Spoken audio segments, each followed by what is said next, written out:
Bonjour et bienvenue dans notre second épisode de la série l'ISO 9001 expliqué à ma grand-mère. Nous allons aborder nos premières notions de normes ISO 9001.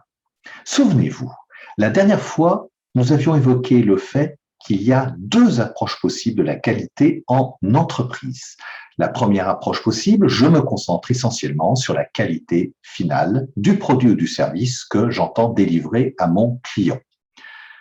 Deuxième possibilité, je considère la qualité au niveau de tout le fonctionnement de mon entreprise, c'est-à-dire au niveau des ressources humaines, de la gestion, de la direction, de la production, etc.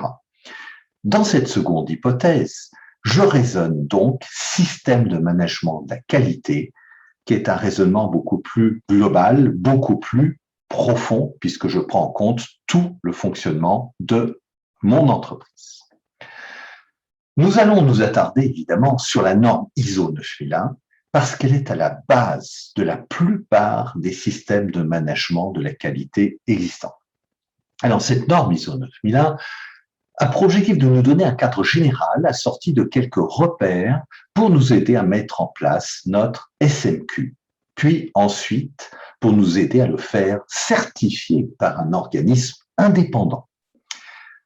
Alors, la norme de base qu'est l'ISO 9001 peut parfaitement être complétée par d'autres normes. Par exemple, si mon entreprise se préoccupe tout particulièrement de son impact sur l'environnement, elle peut très bien choisir d'être également certifiée selon une autre norme qui est la norme ISO 14001. Donnons encore quelques précisions sur la norme ISO 9001.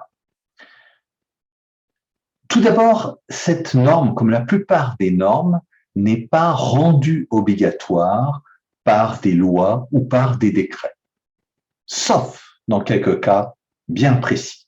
Si je fabrique des équipements aéronautiques, des équipements médicaux ou des équipements pour l'industrie nucléaire. On comprendra vite pourquoi. Autre précision, cette norme est établie sous couvert de l'ISO, qui est un organisme international qui est une fédération d'organismes nationaux de normalisation, dont le siège mondial est à Genève. La question qui peut se poser maintenant, c'est pourquoi je me ferais certifier selon le référentiel ISO 9001 ? Eh bien, tout d'abord, pour donner confiance à mes clients, à mes futurs clients aussi, d'autant plus que cette norme est mondialement reconnue. Ensuite, pour diminuer tous les dysfonctionnements, je pense que vous l'aviez compris, même les dysfonctionnements qui n'impactent pas directement le client. Pourquoi ? Parce que ces dysfonctionnements finissent par coûter cher.